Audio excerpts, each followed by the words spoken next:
Rekaman serangan kolom lapis baja Angkatan Bersenjata Rusia di daerah Ilyinka ramai beredar di media sosial Telegram pada Sabtu 23 November 2024. Pasukan Rusia menyerbu posisi Angkatan Bersenjata Ukraina di pendekatan utara desa Ilyinka. Operasi tersebut meliputi pendaratan dan gerak maju menyusuri Sungai Sukaya Yala ke barat hingga 2 km.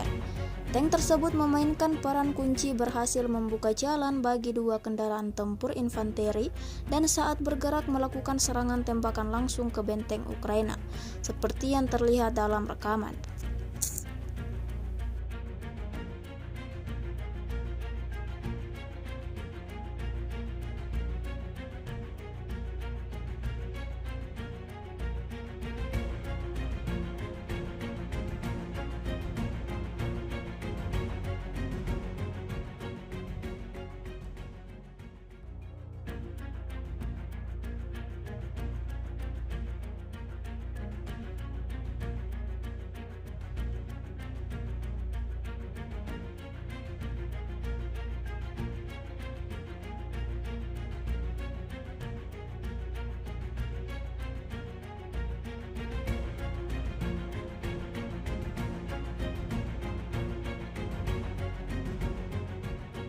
Download Tribun X sekarang, menghadirkan lokal menjadi Indonesia.